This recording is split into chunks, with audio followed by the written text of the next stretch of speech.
Dari cinta seumur hidupmu menjadi takut untuk hidupmu. Itulah yang dirasakan seorang wanita Carolina Selatan ketika dia pulang dan diduga menemukan mantan pacarnya bersembunyi di kamar mandinya tanpa busana. Hanya dia mengenakan topeng seadanya yang dia buat dari pakaian dalam wanita itu dan membawa pisau. Ini skandal dipersembahkan Law and Crime. Saya Sierra Gillespie. Ada alasan mengapa orang bilang putus cinta itu sulit dilakukan, karena memang benar begitu. Maksud saya perasaan terluka, perubahan jadwal, kebiasaan, bahkan pindah rumah adalah hal yang normal. Itu memang wajar, tapi yang tak terduga adalah saat makan malam dan minum bersama teman perempuanmu, lalu pulang dan menemukan mantanmu yang sudah berpisah bersembunyi telanjang di kamar mandi sambil membawa pisau. Tapi itulah yang diduga terjadi dalam kasus ini. Mengubah hubungan dari foto-foto mesra dan perayaan menjadi foto tahanan, tuntutan pidana, dan gugatan perdata. Skandal Sarme ini membawa kita ke Charleston, Carolina Selatan, tempat tinggal korban dan terdakwa dalam kasus hari ini. Dulu, Haley Leggins, Jackson, dan Arnold pernah menjadi sepasang kekasih. Ada banyak foto mereka bersama di media sosial, termasuk unggahan saling mengungkapkan cinta seperti ini. Di posting 11 September 2024 dari akun Jackson, unggahan itu berisi foto pasangan tersebut. Dan ini adalah caption yang dia tulis, "Selamat ulang tahun untuk satu-satunya Haley Leggins emoji hati putih." Sejak misa bermula, si kamu telah banyak berkembang, baik secara pribadi maupun dalam hubungan dengan orang lain. Ku sangat bahagia merayakanmu hari ini. Emoji hati putih. Kamu adalah anugerah bagi kita semua dan benar-benar seseorang yang bisa kita jadikan panutan. Kata-kata tidak pernah bisa menggambarkan betapa bangganya aku padamu. Aku sangat bangga dengan sejauh apa kamu telah melangkah. Dari aku tahu kamu harus melakukan hal-hal hebat di dunia ini. Semoga hari nanti menjadi hari yang tidak akan pernah kamu lupakan, tapi justru akan selalu kamu kenang selamanya. Emoji hati putih. Di usia 24 tahunan sangat cocok untukmu. Sayang, saya 3 tanda seru. Walaupun mencintai Rain setelah dari orang sound emoji hati putih, mereka terlihat seperti pasangan yang bahagia kan? Maksudku mereka mungkin pernah menjadi pasangan untuk beberapa waktu, tapi menurut stasiun televisi lokal WCBD, hubungan mereka putus nyambung. Dan menurut gugatan perdata Haley, hubungan itu sebenarnya sudah berakhir sebelum 3 Mei 2025. Tapi justru malam si saya biarnya segalanya benar-benar berubah, dan itu membawa kita ke tanggal 2 Mei tahun ini. Menurut gugatan perdata, setelah penggugat yaitu Haley dan tergugat yaitu Jackson putus, tergugat menjadi sangat terobsesi dengan keberadaan penggugat. Menurut gugatan perdata, Jackson diduga sangat terobsesi hingga mengikuti Haley kemanapun, termasuk ke tempat kerjanya sebagai pengasuh anak-anak. Dan namun seperti yang sadakan ini puncaknya terjadi pada 2 Mei. Malam itu, Haley pergi keluar bersama beberapa teman untuk makan malam dan minum-minum, dan mereka bersenang-senang. Setelah selesai, dia pulang ke rumahnya di pusat kota Charleston. Haley masuk dan semuanya tampak normal. Seperti saat kamu masuk ke dalam, kamu tidak berpikir ada sesuatu yang salah? Maksudku, tidak ada tanda-tanda pembobolan, sepertinya tidak ada siapa-siapa di sana, dan dia juga tidak sedang menunggu siapapun. Haley pun melanjutkan aktivitas seperti biasa. Dia mengganti pakaiannya, dan kemudian dia hendak berjalan ke rumah orang tuanya yang terhubung dengan rumahnya. Di bawah istana permainan, seorang pria muncul di kamar mandinya. Dia sudah menunggu Haley bersembunyi di dalam shower. Ditanya dengan ini, pria itu sama sekali tidak mengenakan pakaian. Dia benar-benar berdiri di sana telanjang. Dengan 2 pengecualian. Pertama, di missionaran sepasang pakaian adalah Haley sebagai foster warrior menggunakan wiyo, dan kedua dia memang sebilah pisau. Menurut WCBD, polisi mengatakan tersangka mengangkat pisau dan pura-pura mengiris leher Haley, hampir seperti sebuah ancaman. Beralih ke dokumen pengadilan, kutipannya menyebut terdakwa mendekati penggugat dengan cepat sambil mengacungkan pisau yang disebut sebelumnya. Jadi saat dia berlari ke arah Haley dengan pisau itu, entah bagaimana Haley berhasil merebut pisau itu dari tangannya. Namun dia juga kemudian mencoba mencekik secara manual. Gugatan Haley menyebut terdakwa tiba-tiba menekan tangan ke leher penggugat, menjatuhkannya, lalu mencekik dengan paksa. Tapi Haley belum security pelawan, dia berhasil menarik masker dari pakaian dalam itu dari kepala pria tersebut, dan itu memperlihatkan wajahnya. Saat itu Haley sadar ia mengenal penyusup itu, ternyata mantan pacarnya, Jackson Arnold. Setelah pakaian dalam itu dilepas, terdakwa berhenti mencekik penggugat dan mulai bergumam tak terkendali. Saat itu Min Haley berhasil kabur ke rumah orang tuanya dan menelepon polisi. Kaito Jackson dimasukkan terbicara besar-besar, dia sempat memberikan penjelasan tentang semua ini. Dia bilang itu hanya lelucon untuk mencairkan suasana dan berbicara dengan Haley. Namun Jackson akhirnya ditangkap dan dibawa ke pusat penahanan Sheriff L. Cannon di Charleston. Dia kemudian didakwa dengan penyerangan dan pemukulan dengan tingkat tinggi dan memberatkan, perampokan tingkat pertama, serta kepemilikan senjata selama tindak kejahatan dengan kekerasan. Para penyelidik meyakini bahwa Jackson menyelinap masuk ke rumah Haley melalui garasi yang terpisah dan kemudian hanya menunggu di sana untuknya. Telanjang di kamar mandi, sampai dia pulang dari makan malam dan minum bersama teman-temannya. Proses pidana dalam kasus ini masih berlangsung, begitu juga dengan proses perdata. Haley baru saja menggugat Jackson bulan lalu atas tuduhan tekanan emosional, penyerangan, pemukulan perdata, dan pelanggaran masuk. Berikut penjelasan dia untuk setiap tuduhan. Kita mulai dari penimbulan tekanan emosional secara sengaja, kata Haley. Kutipan bahwa tindakan dan perilaku tergugat itu ceroboh dan secara wajar dapat diperkirakan akan menyebabkan penggugat mengalami tekanan emosional yang berat. Bahwa perilaku dan tindakan tergugat sangat ekstrim dan keterlaluan sehingga melampaui semua batas kepantasan dan harus dianggap keji serta sama sekali tidak dapat ditoleransi dalam masyarakat yang beradab. Dalam hal tuduhan penyerangan dan pemukulan secara perdata, Haley dan timnya menuduh bahwa tergugat bertindak dengan sengaja untuk menyebabkan kontak yang membahayakan dan menyinggung terhadap penggugat dengan mengacungkan pisau dan mencekiknya. Penggugat sadar akan ancaman dan yakin secara wajar bahwa kontak berbahaya dan defensif akan terjadi. Bahwa kontak itu sendiri secara fisik membahayakan, menyebabkan cedera dan menyinggung terhadap rasa martabat pribadi seseorang yang masuk akal. Dan untuk tuduhan pelanggaran, gugatan Haley menuduh bahwa terdakwa dengan sengaja dan tanpa izin secara fisik memasuki tempat tinggal penggugat. Penggugat tidak pernah mengizinkan terdakwa masuk ke rumahnya. Bahwa terdakwa mengetahui bahwa tindakan yang merupakan pelanggaran, gugatan perdata Haley diakhiri dengan kutipan ini. Oleh karena itu, penggugat memohon putusan terhadap terdakwa dalam jumlah yang adil dan wajar sebagai ganti rugi nyata dan ganti rugi hukuman. Untuk biaya, perkara ini dapat bantuan lain serta bantuan lebih lanjut sebagaimana dianggap adil dan layak oleh pengadilan ini. Satu fakta-fakta kasus ini menurut dokumen pengadilan dan laporan. Tapi aku masih banyak pertanyaan dan yakin kalian juga. Mari lanjutkan wawancara. Kini saya bersama mantan jaksa penuntut kejahatan seksual dan pengacara pidana Serena Townsend. Serena, terima kasih sudah datang dan membahas kasus ini. Aku akan mulai dari sisi penuntutan dalam latar belakangmu. Kenapa tidak ada dakwaan percobaan pembunuhan? Fakta ini ada jenis yang pisau dan upaya ingin mencekik. Seperti yang disampaikan jaksa, dia memang mencekiknya. Maksudku, kenapa itu bukan sebuah dakwaan? Itu pertanyaan yang bagus. Biasanya sejak penuntut umum cukup konservatif dalam menuntut percobaan pembunuhan.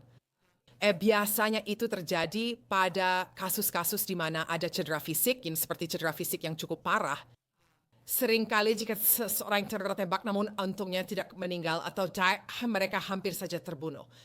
Gitu ya, jadi aku mengerti maksudmu. Kamu tahu secara teknis, jika niatnya memang untuk membunuhnya, itu juga akan sedikit sulit untuk dibuktikan tergantung situasinya. Dan dia semacam menerjang ke arahnya dan mencekiknya, lalu mulai melakukan hal-hal yang sebenarnya bisa saja membunuhnya.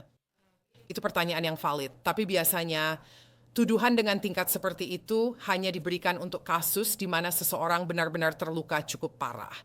Jadi mungkin maksudnya adalah jaksa berharap bisa mendapatkan vonis bersalah. Maksudku, memang itu inti dari semuanya, kan? Mereka mengajukan tuduhan yang yakin bisa dibuktikan. Mungkin itu alasan mereka melakukannya. Menurutmu, tuduhan itu masuk akal? Ya, masuk akal. Dan secara teknis, ini selalu tentang apakah mereka bisa membuktikan kasusnya tanpa keraguan yang masuk akal. Jadi mereka benar-benar tidak suka kalah. Mereka benar-benar tidak suka menuntut dalam situasi di mana mereka tahu mereka tidak akan mendapatkan vonis bersalah. Tuduhannya masuk akal seperti pelanggaran. Jelas, dia sengaja ada di sana meski tahu tidak seharusnya. Dan penyerangan dia memang benar-benar penyerangnya secara fisik, dia memang menakut-nakuti dia. Dan memang sepertinya dia berniat melakukan itu karena bukan seperti dia datang dengan pengumuman. Maksudku dia tidak membunyikan bel dan dia tidak menjawab pintu. Dia muncul secara tiba-tiba. Oke, itu mengarah ke pertanyaan saya berikutnya. Dan saya tahu ketika kita berbicara tentang menunggu dengan diam-diam, biasanya itu berkaitan dengan biasanya tuduhan pembunuhan. Karena sering kali itulah yang kita bahas di sini di Skandal dan di Law and Crime. Kamu tahu tentang menunggu dengan diam-diam? Dia bersembunyi di kamar mandinya, diduga masuk melalui pintu garasi yang terbuka dan sebagainya. Dia tidak di rumah saat itu. Menurutku itu sudah direncanakan. Aku juga tahu kita tak punya dakwaan pembunuhan. Justru kita ini tak punya dakwaan percobaan pembunuhan, tapi menurutku unsur perencanaan tetap penting di sini. Fakta bahwa dia menunggunya dan memaksa masuk ke rumahnya saat dia tidak ada di sana. Menurutku ini waktu dengan cukup jika dia seandainya berdiri di kamar mandi menunggu dia pulang. Aku berpikir, aku tak mengetuk pintu, tak punya kunci dan tak tinggal di sini. Mungkin seharusnya aku tak di sini. Bagaimana pendapatmu soal semua itu dan waktunya? Menurutku itu memang menunjukkan adanya perencanaan sebelumnya. Maksudku jelas ada rencana. Dia pasti sudah tahu kalau dia tidak kuda di rumah sakit itu sibuk hal lain yang pasti kuda dia cari tahu atau pikirkan. Jadi dia tahu dia tidak ada di sana. Dia masuk, dia melepas pakaiannya, dia mengenakan pakaian dalamnya di wajahnya, dia berada di kamar mandi dengan pisau besar. Maksudku, itu benar-benar terdengar seperti adegan dari film Psycho, benar-benar psycho. Maksudku, itu benar-benar gila. Dan itu memang menunjukkan bahwa ada banyak perencanaan. Sepertinya dia memang mengikutinya dan mengetahui keberadaannya dan masuk pada waktu di mana dia bisa menyelinap ke dalam dan melakukan semua yang dia butuhkan untuk merencanakan serangan ini. Semua detail yang baru saja kamu sebutkan tadi, fakta bahwa dia membawa pisau dan ada di kamar mandi, hubungan dengan film Psycho itu memang sangat nyata. Hari ini saya dan rekan kerja membahas Halloween, seakan berada di skenario Michael Myers. Fakta bahwa dia memakai topeng, jadi mari kita bahas hal-hal itu. Fakta bahwa dia bersembunyi tanpa busana. Oke. Jika ada orang di rumah saya tanpa undangan saya, ketika saya pulang setelah minum di depan makan malam bersama teman-teman saya pasti akan ketakutan. Tidak peduli apa yang mereka kenakan. Tapi kenyataan bahwa dia mau telanjang di semua ini, itu sangat mengejutkan. Saya tidak meminta untuk melihat pria ini telanjang. Dia juga nanti memintanya. Jadi, bagaimana pendapatmu tentang semua itu? Kenapa dia harus melepas pakaiannya untuk menambah rasa takut? Itu sangat menakutkan. Kamu tahu dari apa yang aku baca di pengaduan tentang bagaimana, kamu tahu. Setelah dia berhasil melepaskan diri dari cengkeramannya dan membuka topengnya, dia mulai mengoceh tanpa henti. Sekarang dia mencoba mengklaim itu hanya lelucon. Ini adalah hal-hal yang aku khawatirkan. Bahwa pembelaannya mungkin akan seperti itu. Bahwa dia tidak sehat secara mental. Bahwa ada sesuatu yang benar-benar salah dengan kondisi mentalnya. Dan itulah kisah yang sekan mereka untuk mencoba meringankan niat dan maksudnya. Karena apa yang dia lakukan benar-benar gila. Maksudku, dia harus hampir melawan segala cara untuk memperparah ketakutan. Itu dengan bersembunyi, dengan setengah telanjang, dengan menggunakan pakaian dalamnya sebagai penutup wajah, bukan masker biasa. Elemen kejutan. Semua itu terasa gila. Aku tidak paham mengapa pakaian dalam dipakai sebagai topeng. Maksudku, kalau bicara soal topeng, mungkin itu memang untuk menyembunyikan identitas. Karena dia mengenalnya dan pernah berkencan dengannya. Kalau dia melihat wajahnya langsung, pasti sadar, hey, aku kenal, kamu mantan pacarku. Kalau dia udah memakai topeng, saya begini, aku paham ya, mungkin ingin menakut-nakuti atau menyembunyikan identitasnya. Tapi pakaian dalamnya maksudku, itu sudah tingkat lain dari pelanggaran privasi. Jadi lebih dari 1000 episode Law and Crime yang pernah aku lakukan di sini belum pernah aku laporkan sebelumnya. Seorang peris meraih pakaian terhadap wanita di wajahnya sebagai masker. Apa yang bisa kita simpulkan dari informasi itu? Ada sesuatu yang menyimpang secara seksual tentang disebutkan. Padahal sekarang mendekati Halloween, tapi ini terjadi di Mei. Tapi setelah cuma ada kesempatan untuk berbelanja dan mendapatkan masker sungguhan atau sekadar masker ski kan? Apa saja yang benar-benar bisa kamu pakai untuk menutupi wajahmu? Itu bukan sesuatu yang pernah menempel di tubuhnya dengan cara yang sangat pribadi. Jadi menurutku fakta bahwa dia memilih pakaian dalamnya untuk dipakai di kepalanya itu bukanlah sebuah kebetulan. Itu adalah penyimpangan yang dia lakukan. Dan juga, menurut laporan dan gugatan perdata yang dia ajukan, ketika dia berhasil melepas topeng darurat itu, ini mengingatkanku pada Halloween, film yang asli. Jamie Lee Curtis melepas topeng Michael Myers, membuatnya panik karena wajahnya terlihat. Itu bagian penting film tersebut. Sepertinya itu juga yang terjadi di sini. Ketika wajahnya terbuka, dia bisa mengenalinya. Oke, ya, aku memang mengenalmu. Kamu mantan pacarku. Dia panik dengan semua ini. Jadi menurutku aku berpikir, oke. Kesadaran akan rasa bersalah. Fakta bahwa kamu menutupi wajahmu agar dia tidak bisa mengenalimu. Jika dia pernah menghubungi polisi ataupun siapapun tentang ini, aku yakin mereka punya teman yang sama. Menurutmu, Kenapa dia bereaksi sangat heboh saat melepas topeng dan akhirnya tahu siapa orang itu? Sulit memahami pikiran orang yang melakukan hal seperti ini. Itu terlihat sangat berlebihan. Aku rasa dia memang benar-benar terkejut. Aku tidak tahu apakah dia berharap selamat atau bisa membuka kedoknya saat pertemuan ini. Nah, sebenarnya menurutku basic itu dia terbongkar, tidak bermaksud membuat lelucon, benar-benar terbongkar pada titik ini kan, dari kepala sampai kaki. Menurutku dia panik, aku rasa dia seperti ya Tuhan, dia berhasil melarikan diri dan sekarang dia tahu penyerangnya adalah aku. So kalau dipikir-pikir, sepertinya dia sudah menguntitnya selama beberapa waktu. Jadi dia bersembunyi di bayang-bayang dengan cara yang diam-diam. Selama ini bukan hanya malam itu saja. Jadi saat dia terbongkar seperti itu dan ketahuan, pasti itu juga sangat mengejutkan baginya. Dan bagus untuknya karena bisa melakukan itu. Ya Tuhan, wanita ini korban dan penyintas. Sangat kuat atas apa yang dia lakukan. Maksudku salut untuknya. Berdasarkan tuduhan ini, aku bahkan tidak bisa membayangkannya. Dan sesuatu yang baru saja kamu tunjukkan tadi, fakta bahwa sepertinya mungkin dia telah menguntitnya selama beberapa waktu dalam semua ini.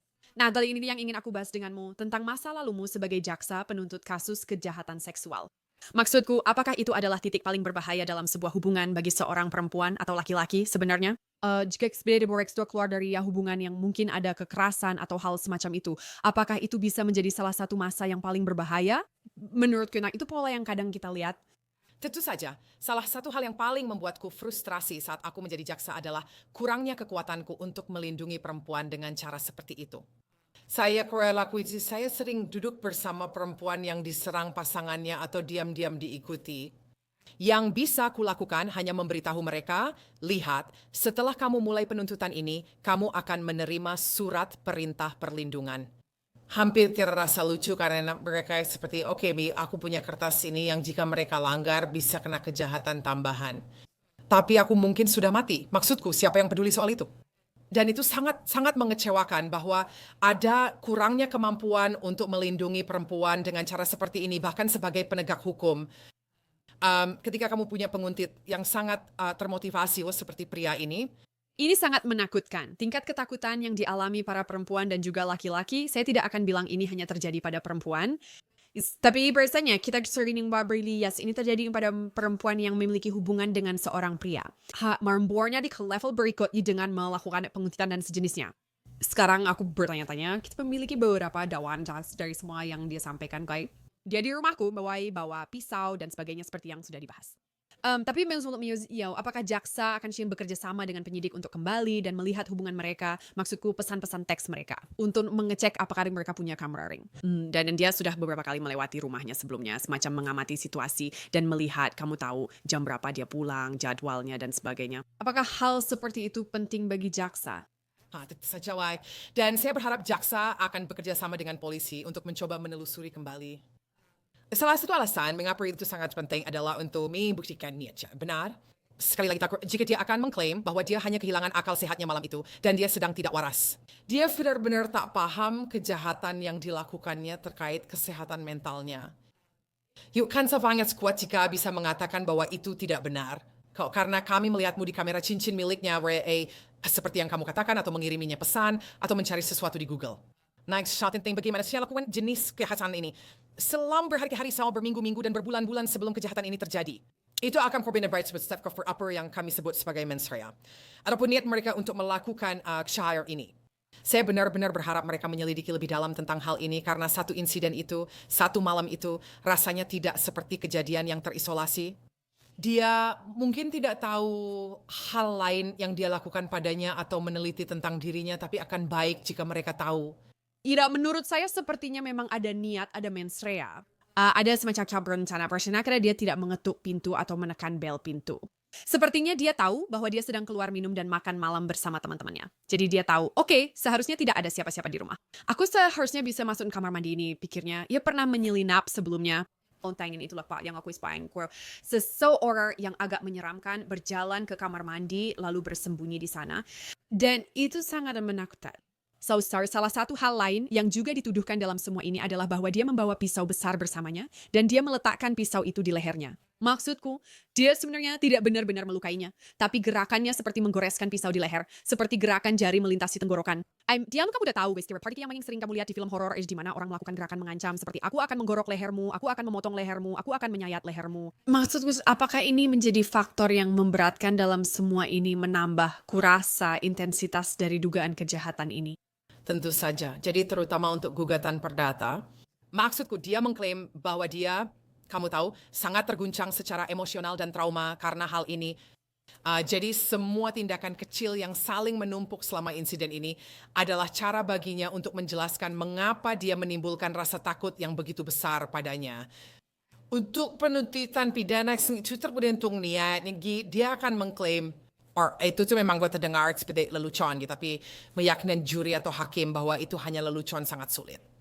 Jika setelah kamu terbongkar yang kamu tidak seperti, haha, kamu tahu, kejutan.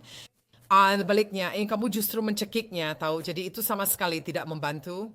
Semua hal yang dia lakukan sebelum, selama dan setelahnya tidak bisa dianggap sebagai lelucon yang tidak berbahaya. Menurutku, lelucon itu tidak masuk akal. Aku sering membahas kasus ini karena benar-benar membuatku banyak berpikir. Kamu tahu, dengan suamiku terrekan kerjaku dan sekarang denganmu. Dan seluruh ide-ide bahwa ini Pak Ami adalah sebuah lelucon sama sekali tidak masuk akal karena pertama-tama ini tidak lucu. Sejak dia mengajukan gugatan, dia terlihat terpukul dan kita akan bahas itu di gugatan perdata nanti. Namun yang kedua membawa pisau asli sama sekali tidak lucu. Segala hal itu bisa terjadi, guys, baik disengaja atau tidak, dia bisa tersandung dan jatuh. Siapa yang tahu? Jadi kalau itu yang Jis gunakan sebagai pembelaan, itu tidak masuk akal bagiku. Menurut dari sisi moral akan membela apakah mereka akan memilih jalur gangguan mental? Jika dia pernah minum obat, punya terapis, atau diagnosis sebelumnya, apakah itu jalur yang harus diambil? Menurutku mereka harus melakukannya karena ini bukan kasus siapa pelakunya. Akan sangat sulit ya untuk bilang gitu, itu bukan aku. Kamu tahu, ini bukan seperti dua orang asing dan mungkin ada salah identifikasi. Dia sih jelas tahu siapa dia sih jelas sudah membuka kedoknya. Jadi ya tidak ada cara untuk bilang itu bukan aku. Sekarang kamu harus melihat ke arah. Apa niatnya? Kalau niatnya bukan menyakitinya dan hanya bercanda, kamu tahu, tidak ada yang aku akan percaya itu. Seperti yang baru saja kita bahas, itu tidak masuk akal, apalagi karena dia mantan kan. Mereka bahkan bukan teman sekarang. Dia tak punya alasan ada di rumah itu. Nah, jadi itu tidak akan berhasil. Ya, menurutku satu-satunya yang bisa dikatakan pembela adalah, ya sebenarnya, menurutnya masuk akal kalau itu hanya lelucon.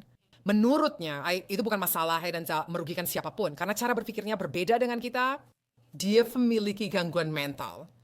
Dan menurutku mereka memang harus mengambil jalur itu jika mereka ingin menyiapkan pembelaan ke depannya. Daripada langsung spend functional first life secara. Menarik untuk melihat apakah kasus ini benar-benar dibawa ke pengadilan, bukan lewat pengakuan bersalah seperti yang kamu bilang. Apa jalannya adalah kita harus memberi pendapat demi hingga hasilnya. Sekarang kita juga punya gugatan perdata yang ditambahkan ke sekutor ini. Apa di pendapatmu tentang hal ini? Menurutmu, gugatan perdata itu layak diajukan? Aku sudah membacanya dan mengirimkannya padamu. Dan sepertinya dia memaparkan fakta-faktanya seolah-olah dia mengatakan itu benar-benar terjadi padanya dan dampak yang dia alami. Menurutku, seseorang masuk ke rumah saja sudah sangat menakutkan. Itu bisa memicu post-traumatic stress disorder. Bagaimana pendapatmu soal gugatan perdata ini? Menurutku itu bagus, dan aku sebenarnya suka pengaduannya karena singkat, jelas, dan langsung ke intinya. Itu hanya 5 halaman, dan disusun dengan sangat sederhana. Dan menurutku itu emang menetapkan unsur-unsur dari gugatan perdata ini. Seperti yang kamu tahu, kita udah forcing berways ya. Kamu tahu, jika kamu bisa membuktikan tanpa ragu bahwa kejahatan terjadi dan dia adalah korbannya, jauh lebih semudah untuk berhasil dalam gugatan perdata karena kamu tidak membutuhkan tingkat pembuktian tanpa keraguan, kamu hanya butuh itu saja. Pada dasarnya, yang dibutuhkan hanyalah kemungkinan besar bahwa ini benar-benar terjadi dan bahwa dia memang berniat melakukan hal-hal tersebut. Jadi menurutku, kalau mereka cukup yakin bahwa kasus pidana itu bisa berhasil, maka mereka pasti sudah punya cukup bukti untuk membuktikannya. Dia benar-benar terguncang secara emosional karena hal ini, dan yang memang benar bahwa dia melakukan tindakan-tindakan yang menyebabkan dia mengalami tekanan emosional tersebut. Menurutku, semua yang mempelajari kasus ini pasti akan kamu tahu. Menurutku, wajar jika seseorang di posisinya terguncang secara emosional karena peristiwa ini. Ya, apalagi cara kita berdua membicarakan hal ini sekarang dan mencoba menempatkan diri dalam sudut pandang itu. Itu adalah ketakutan terburuk semua orang. Saat mandi, pasti pernah terpikir ada yang masuk. Aku yakin semua penonton video ini pernah merasakannya. Saat menjadi rekayasa dari kamar mandi, bisakah kamu bayangkan berdiri di kamar mandi, sedang menggosok gigi, lalu tiba-tiba ada seseorang keluar dari kamar mandimu? Maksudku ini bagaimanapun juga, memikirkan hal itu saja sudah menakutkan. Hal yang menarik perhatian saya dalam gugatan perdata ini adalah dari banyak kasus yang pernah saya liput, biasanya penggugat meminta sejumlah uang di akhir. Sebagian besar yang pernah saya liput secara pribadi terkait kasus PDD. Kadang jumlahnya itu bisa ratusan, jutaan, atau sesuai permintaan mereka. Namun dalam kasus ini, mainnya nggak ada angka uang tertentu. Dasarnya menurut saya inilah yang saya pikirkan. Saya juga ingin tahu pendapatmu. Serena untuk saya. Dan dia bilang, saya ingin semua orang sing tahu kamu mengganggu dan membuat saya kesal melanggar kedamaian saya. Rumah saya terasa diserbu. Ini ruang bagi saya. Bagi saya, itu adalah pernyataan spesies bahwa dia tidak seperti, saya hanya ingin sejumlah uang tertentu. Menurut saya, suhaja dia yang bisa, kami harus bertanggung jawab atas tindakan. Bagaimana pendapatmu soal angka dalam semua ini? Banyak orang di masyarakat kita merasa kita adalah komunitas yang suka menuntut, benar? Dan bahwa itu hanya soal uang. Selalu dianggap soal uang setiap kali kamu mendengar seseorang menuntut orang lain. Dan terkadang itulah yang ada di pikiran kita. Fakta bahwa Indonesia Chic menyebutkan kincam lunchnya, dan fakta bahwa jumlahnya juga tidak besar membuat kita jadi percaya. Nah, menurutku saya, wajar jika kita percaya bahwa dia hanya ingin dipulihkan, yang sebenarnya memang tujuan dari sebuah gugatan. Dia ingin dipulihkan. Dia ingin kamu tahu mendapatkan kompensasi yang adil di sini, tapi lebih dari itu, dia ingin hal ini diketahui orang lain. Jadi aku melakukannya. Aku memang berpikir bahwa sepertinya dia memiliki klaim yang layak dan dia tidak hanya mencari uang semata. Aku setuju denganmu dalam semuanya. Dan maksudku, kalau aku berada di posisinya, aku yakin aku akan merasakan hal yang persis sama. Aku turut prihatin padanya. Ini adalah kasus yang benar-benar aneh dan masih ada menarik yang harus kita bahas hari ini. Serena Townsend dari Mama Ai sudah sedang menjelaskannya untuk kami. Terima kasih banyak, Sierra. Skandal hari ini meninggalkan kita sampai saat ini. Untuk update kasus ini dan info kejahatan nyata, jangan lupa berlangganan saluran kami. Untuk Twitter di media sosial seperti Instagram, cari di Sierra Gillespie atau kirim pesan ke Skandal. Terima kasih telah menonton Skandal di lawncrime.com. Saya Sierra Gillespie, sampai jumpa di episode berikutnya.